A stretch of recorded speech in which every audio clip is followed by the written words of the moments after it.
He tells Epstein that he's persuaded Brown to go. That gives Epstein 8 hours advantage over anybody else. The ramifications of all of this are literally off the charts, appalling. I think the public find it just viscerally enraging. Vulnerable young women, trafficked and abused. Children in some cases. And rich, powerful men appear to be getting away with a whole manner of things. But that's why Starmer's justification doesn't hold up. What Epstein did by the time that he made the appointment of Mandelson was absolutely comprehensively known. How can you appoint him in those circumstances? Hello, welcome to Talking Politics. I'm Tom Bradby. And I'm Robert Peston.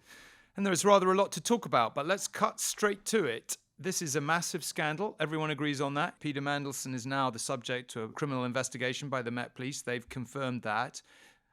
Does Keir Starmer survive? There are two ways of interpreting that. One is he going to lose his job anytime soon? And secondly, how much damage has this done to the ability of the Labour government to rebuild its reputation? And, I would say on the latter, it is completely clear that this is as bad, if not worse, than the damage that Partygate did to Boris Johnson. There is so much more to come out about the Epstein scandal, about the Mandelson scandal, that the Prime Minister's ability to sell any kind of a positive message to the country about the other stuff that he's doing has, again, because there have been lots of other accidents that have stopped him talking to the country about what he's doing, but it, has again been totally undermined.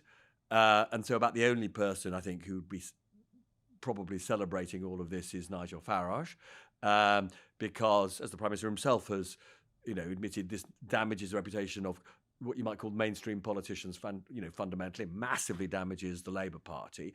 So, this makes an even bigger mountain to climb for Keir Starmer's personal popularity, the government's popularity to improve.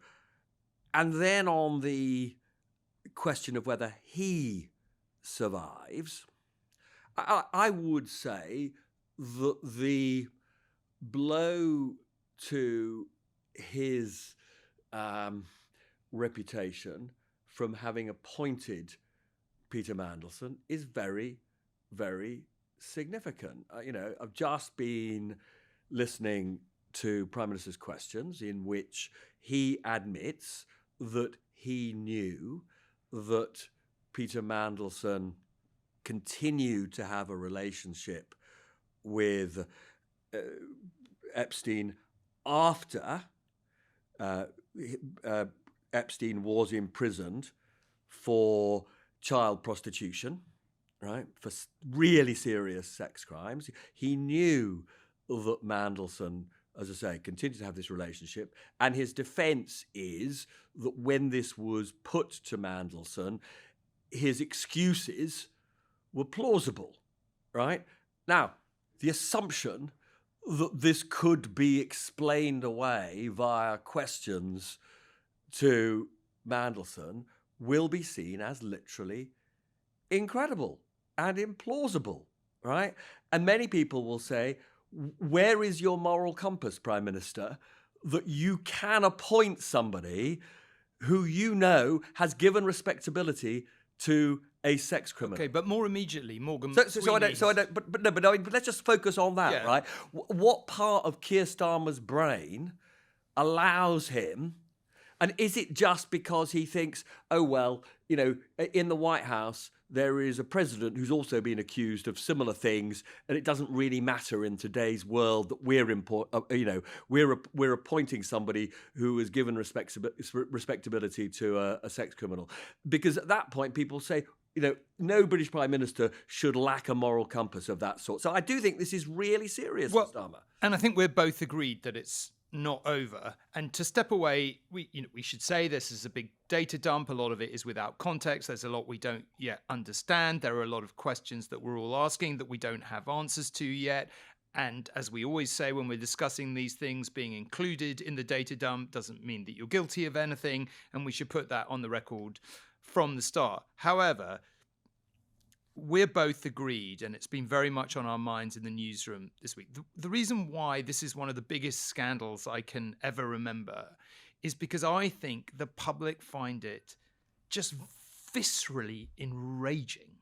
And the reason they do is that at base, regardless of the allegations we're discussing today, at base, what this scandal, certainly as it relates to Epstein and Maxwell, is that vulnerable young women were trafficked and abused over and over and over again. Children in some cases. Children in some cases.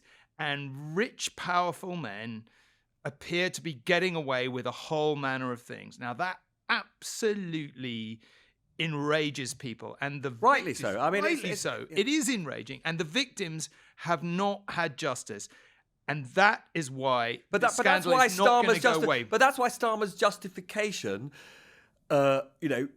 doesn't hold up, right? Because, what Epstein did by the time that he made the appointment of Mandelson was absolutely comprehensively known. And if you take the view that anybody who lent respectability to Epstein, whether they did it by accident or deliberately, right, was therefore in some senses culpable for this really appalling set of crimes, right? Even if you accept Mandelson's "I didn't know," that is still, in Mandelson's case, such an astonishing failure of judgment. And many would say also absolutely minimizing the harm to women and girls and children, right? Minimizing. How can you appoint him in those circumstances? He is the Prime Minister and therefore has to be held to the highest standard, right? But so it is. We're completely in agreement on this. But step down one level. Yeah. What Morgan McSweeney, who persuaded the Prime Minister to appoint, I mean, what is he still doing there? I mean, he's surely not going to survive. Well, so I mean, one of the things that was really striking to me in this Prime Minister's questions is Prime Minister said in terms he has full confidence in Morgan McSweeney. He said it again, right? And he says the reason for that is because Morgan McSweeney played such a vital role in reforming. I think was the word that Starmer used, reforming the Labour Party and helping the Labour Party to be elected. That is all true. Morgan McSweeney played this absolutely central role in, Starmer's victory. But again, it comes back to this issue of, does morality, matter in politics? And why is it that his chief of staff apparently could not see, during the period where he's massively championing Mandelson to be the ambassador in Washington, why could he not see that Mandelson's, as I say, effectively giving respectability to a sex criminal was in itself a reason why Mandelson was not fit to be ambassador. Okay. So I agree with you. It is, none of this stuff is going away. I mean, the reason why, fundamentally, the reason why McSweeney is still there is because the Prime Minister himself is under enormous pressure. He has endless critics on his own benches of his performance since becoming Prime Minister. And he may well at some point feel he has to sack McSweeney, right? But at that point, his human shield is gone, right? And anything else that goes wrong falls on him. In the end, you play the sacking of McSweeney only when, you're absolutely desperate and you've got no other cards to play. Because, as I say, the moment he sacks somebody so central to his ability to govern, at that point, anything that goes wrong is, he himself is held accountable for. And then the risk of him being thrown out by his own MPs increases very significantly. There are so many things we can talk about on this. The kind of greed and the grift and the pleading for money, which in various contexts is so grotesque. I think we both agree the royal family still has many questions to answer. We'll talk about some of that. But let's just focus in on Mandelson for a moment. He's subject to a criminal investigation. Of course, we should say that being subject to a criminal investigation by the Metropolitan Police does not make you guilty of any crime, and we should state that. And he, I think, is signalling. I haven't spoken to him since the latest revelations came out, but as I understand it, he doesn't believe he's broken the law. We'll see.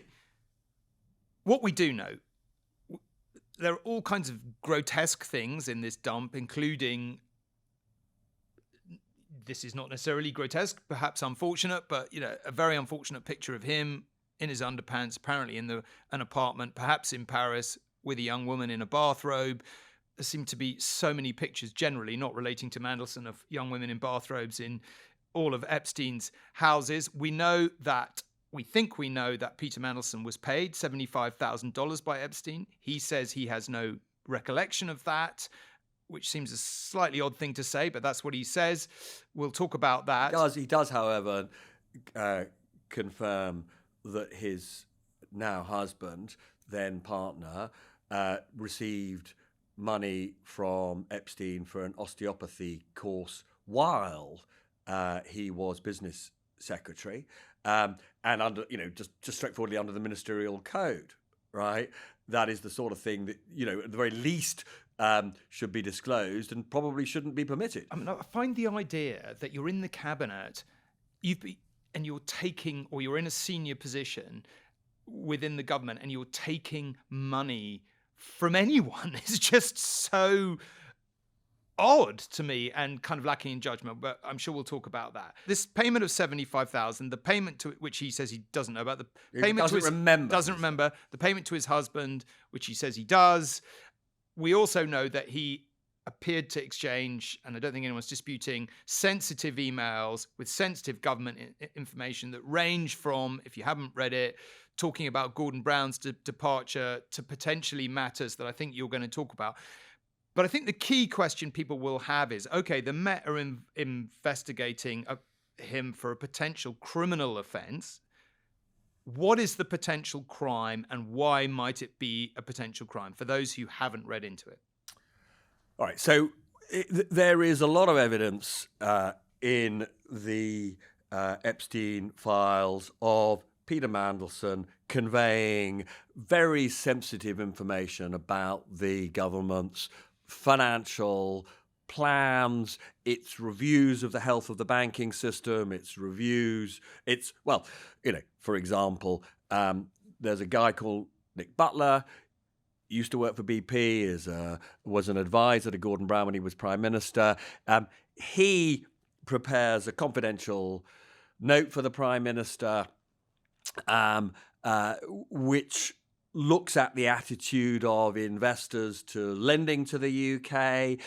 He says that, for example, that these investors would be reassured if there was a privatisation of about £20 billion worth of assets. And, by the way, if the government sells such assets, it also means that when they go into the election, they maybe can allay concerns that tax rises are going up.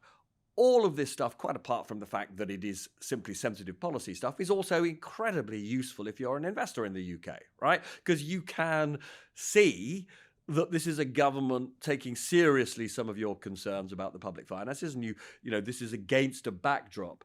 If you remember, I was absolutely at the heart when I was at the BBC of reporting on the banking crisis, the implications, on all of this for the remember it well.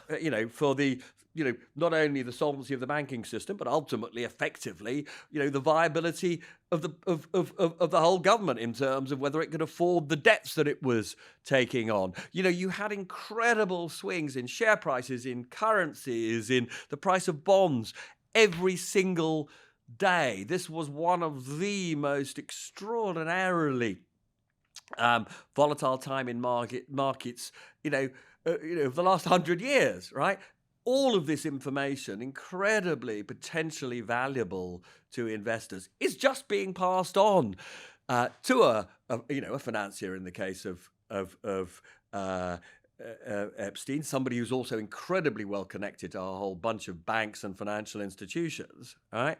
The idea that the business secretary, as Mandelson then was, should feel it's appropriate to share any of this confidential stuff to anybody in the outside world, but let alone somebody with Epstein's financial interests, is absolutely extraordinary. I've spoken to Nick Butler, who drafted just one of these emails. I mean, he is so shocked and so upset that his trust was breached. As is Gordon Brown, we should say. And Gordon Brown, I mean, just in the Gordon Brown sense, because this is the stuff of sort of Shakespearean levels of treachery. Gordon Brown sort of rehabilitates Mandelson by bringing him back from Brussels, where he was a commissioner, bringing him back, making him the business secretary, making him effectively the second most powerful person in the government. I think he had the title of something like First Secretary of State. Yeah. So that was, essentially Deputy Prime Minister is what he became, right?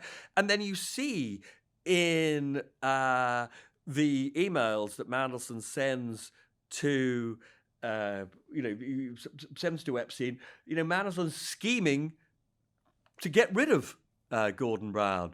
And, after that election where Gordon Brown hopes that somehow, despite the fact he lost the election, that nonetheless he could do a deal with the Lib Dems to stay in power. Now, there were many other people who thought this was inappropriate of Gordon Brown to think he could stay. But nonetheless, Mandelson is supposed to be on his side, right? And yet he's telling Epstein that he wants to get rid of Brown, and then he does this thing. I mean, there are so many examples of inappropriate sharing, but he does this thing at literally 9 a.m. There's an email in which he tells Epstein that he's persuaded Brown to go. That gives Epstein 8 hours advantage over anybody else in terms of knowing that the Prime Minister is going. Again, just knowing that the Gordon Brown is going is hugely price sensitive, right? Because we've had these days, you'll remember it, days of uncertainty about whether or not a coalition government's going to be formed. We had extraordinary sensitivities in markets, the pound rising, the pound falling, gilt prices rising and falling. This is knowing what's actually going to happen if you're an investor is enormously valuable, right? And yet, without a moment's apparently, without being remotely worried about it, but Mandelson just passes this stuff on to Epstein. So, but that's almost compared to other things like one of the reasons Gordon Brown himself asked the Prime Minister's and the Cabinet Secretary to investigate months ago Mandelson's behaviour is because at an earlier stage, Mandelson is passing on information to Epstein about the sale of an asset that NatWest was making. I think it's like a £1.5 billion asset, which JP Morgan ends up buying. JP Morgan, we know, very close to Epstein, and this bloke Jez Staley at JP Morgan, who was the disgraced former chief executive of Barclays, and disgraced because of his relationship with Epstein, somebody that Epstein is in contact with. The ramifications of all of this are literally off the charts, appalling in terms of Mandelson betraying trust and disclosing confidential information. But this is more than just sort of letting the Labour side down or betraying friendships and all the rest of it. There's a whole stream of possible laws that he may have broken. Peter Mandelson gave an interview for the Times this week, and good on the Times. Katie Bulls did the interview, a good get from their point of view. But I thought, boy, if you watching someone who doesn't understand that even by previous scandals, this is a different level. I mean, I'm sure we would be in agreement. There is no conceivable way back ever for Peter Mandelson from this. It is just over for him. The best thing he can do is disappear, lead a quiet life. And there he is, it seems to me, kind of thinking that doing an interview, he might be able to spin his way out of this, or at least get enough of his side of things as he sees it on the record that in 2 or 3 years he might be able to come back and doing something else. I mean, what did you make of that? And sorry, let me just finish my final point about it. I thought the thing that was interesting about it is that it's symptomatic of the misjudgments about this by many, many people that go all the way from Trump through to Keir Starmer, ultimately, which is that they haven't seen that the white-hot public anger, to go back to where we started, about where all this originated and the whole business of young girls being abused. And we haven't even talked about the potential that Epstein was some kind of Russian spy, and we'll do that at the very end of the show. But do you know what I mean? I mean, did you read that interview and think, what's he doing? I mean, his ability to not see himself is really extraordinary. And yeah, I mean, as it happens, I was at a friend's party last week, and as I was arriving, Peter Mandelson was leaving, and I didn't have an opportunity to talk to him, but I remember thinking, God, this is sort of quite interesting. And this was a function where there were, lots of public officials, former very senior members of the government. I mean, it was, I think brazen is the word, really. I mean, I'm assuming, we've just heard today that he's been, Starmer asked the King to remove him from the Privy Council, and that's happened. He has said he's stepping down from the Lords, but Starmer is not taking any chances, and he is going to still legislate to actually formally strip him of his title. Starmer said, I'd say with relish at Prime Minister's questions, that he instructed the Cabinet Secretary to just do a dump of any papers that might incriminate Mandelson with the police, and so Mandelson, to put it in slightly euphemistically, is in a somewhat difficult spot, you would argue. So I'm assuming that his sort of denialism about himself is somewhat been shattered. But I mean, you said we talked about. We haven't. I just want to briefly run through. The things that he has potentially, because it is a long list, right? Yeah. There's misconduct in public office. There's the Official Secrets Act. There's data protection. There is obviously the Ministerial Code. There's the Markets Abuse Directive. There is the Financial Services and Markets Act. The list of potential breaches of the law is huge. Right? Yeah, it's huge. But apart from all that, right? Sorry, it's an appropriate moment to make a joke. Listen, you were talking about brazen. You don't get much more brazen than the formerly Prince Andrew riding out this week just before he was booted out of Royal Lodge. I mean, there's so much in this that's just so difficult for the royal family, isn't it? The startling misjudgment.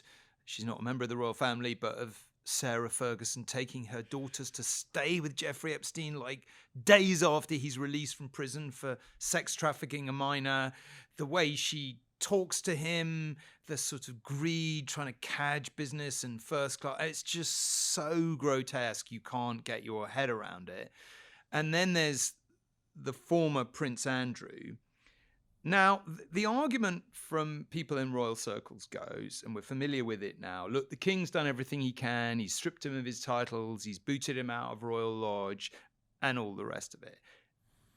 And it is true, I think, that the King has never been a big fan of his younger brother, and it's certainly true that Prince William is 100% not a fan of his uncle, never has been, and I should think if Prince William had anything to do with it, Andrew would be currently residing on a very tiny island far out in the North Sea. But nevertheless, the reality of this is Andrew has been under the cosh in this scandal for now really quite a long time.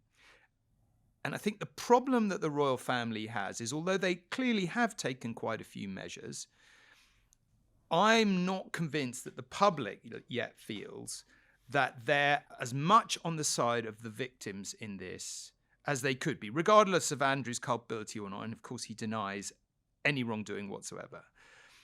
But where it starts for me, I think, and for many members of the public, okay, it's quite a few years since a key member of your family paid apparently £12 million, but clearly a large sum, to a woman he claims he never met. Well, what questions did you ask about that? Did you ask whether he'd met her? And a woman who subsequently committed suicide. And a woman who subsequently committed. Did you ask if he'd met her? Did you ask him to his face? Did he deny it to your face? Did you ask why he was paying £12 million, some of which was probably the royal family's money, to this woman he'd never met? I mean, once you start thinking about it, there are so many questions. And Andrew is still facing new accusations, which he denies, about there's this exchange of emails about a 26-year-old Russian woman, and we'll come to the potential spying questions around Epstein in a minute, but the idea that she was brought over to London to meet him, purposes unknown. There's further allegations. Again, he's always denied any wrongdoing of another woman who says she was sex trafficked over and taken to Windsor. I mean, this is just not over at all for the royal family. And he is still living on royal land in a royal house. So I feel this is really, really problematic for them. And I think this is the most toxic thing, I mean, I'm trying to think off the top of my head, really for the royal family that I can remember. I mean, the death of Diana was a very shaky time for them for totally different reasons, and I was kind of invidious to make any comparison. But this is really, really toxic for them.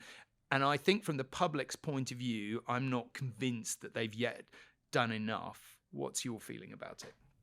So I'm sure there's tons more that's going to come out, not just about Mandelson, but also about Andrew. I mean, you'll have heard all the stories over many years relating to Andrew, which have never been proven to an extent that they've been published. But you sort of have to assume that, you know, at some point, some of this stuff will be stood up to the extent that it will be in the public domain.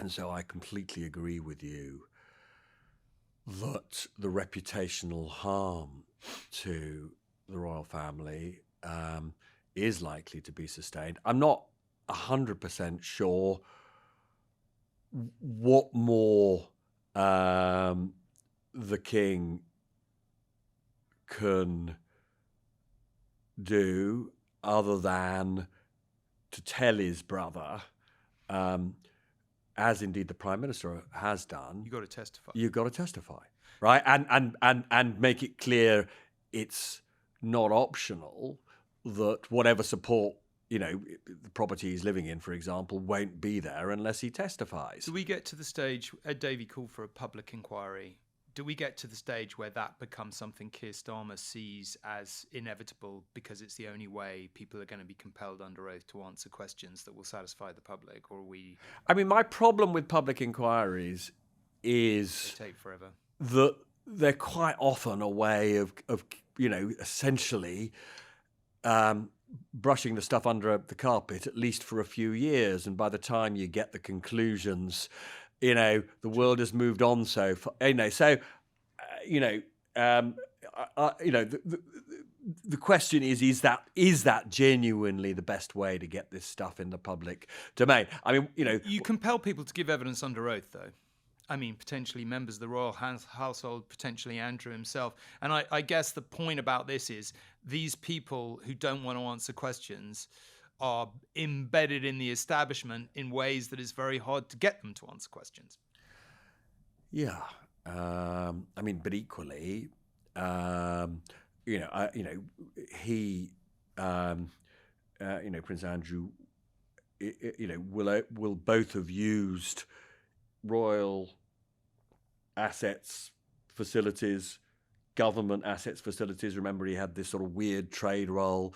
There's apart from anything else, there will be quite a lot of information and data on the system that, if there's going to be an investigation, you can do even without a formal, a formal inquiry. Which, I mean, certainly all of that needs to be done and fast. Well, let's finish by talking about Russian spies. Obviously, one of my favourite subjects. But there's one email that appears to talk about a 26-year-old Russian woman who may be coming over to meet him. The specifics of it are not clear. I'm certainly not suggesting that she was a Russian spy, but you would think there were some very serious security questions. And just to be clear, the background to this, for people who don't know, is that Donald Tusk, the Polish Prime Minister, has alleged that Epstein is a spy for Russia, and appears to imply that he has further evidence of that than we've read. So, and certainly says he's going to look into it. I mean, look, just on the subject of Russian spying, I mean, I think the point about the new Cold War as opposed to the old Cold War, and to some extent the old Cold War was like this, but because the Russians are able to move so freely in the West, they can come and educate their children here, they can live here. They did before all the sanctions. Well, they did before the sanctions, true. But even now, there's still plenty of kind of, It's harder. Yeah, it's harder. But they are able to move around the West relatively easily. And the idea of subverting Western democracy, they've got very, very sophisticated at. And the whole question about, the very fact that you allege that leading people might be Russian spies does, to some extent, their work in subverting things, as we've discussed before. But I guess the key question is it beyond the realms of possibility that Epstein was some kind of Russian asset? Well, I don't think so at all. It's perfectly plausible that he might have been. I'm not sure that I see the evidence of it in the data dump that we've got so far, but there's plenty in there to suggest he had a relationship with Russia, and that may in the end be partly the same thing. What have you heard? Because I know you've had some conversations about it. Yeah, so I talked to a very senior ex-spy just before coming on air, in fact, and what he said is that he thinks it's unlikely, that Epstein was a sort of formal spy, but he thinks it's highly likely that, it's now absolutely clear that Epstein probably had more compromat on powerful people than anybody else on the planet. He was supplying girls, in some cases children, some cases, older women, to a whole string of very powerful people. And he was also, the arch manipulator of our time, right? I mean, just to look at the kind of information that Mandelson was just handing over to him. I mean, Epstein's ability to extract really useful information from powerful people is like very little we've ever seen, right? And so this former spy says thinks it's highly likely that the Russians would have, attempted to have some kind of a relationship with him to extract some of this information. He says maybe via an oligarch, for example. Essentially a friend of the Russian state, rather than more directly, via an explicit spy, as it were, in that sense, or an employed spy in that sense. But he thinks it's highly likely the Russians would have had a relationship. He also says, by the way, it's never clear in these situations who's controlling who, as it were. There's also, as you know, been, well, you may not know, but there's long been rumours that Mossad had a relationship with Epstein. Certainly do. And so, he operates in this highly murky world. He extracts information, he supplies sex, as I say, in a highly illegal and abusive and appalling way. There is an astonishing amount of money that he accumulates for himself, the origins of which we still don't know. I mean, one of the things that the files show is astonishing transfers in and out of his bank accounts, but, we haven't got to the bottom of what's really going on there. This is one of the absolute story. We haven't got. The Epstein story is one of the absolute stories of our time, and actually unraveling all of it is going to be the work of years, right? Well, I think so. And listen, we could go on for hours. We must stop there. We'll no doubt continue with this scandal many more times. But for now, it's goodbye from me. And goodbye from me.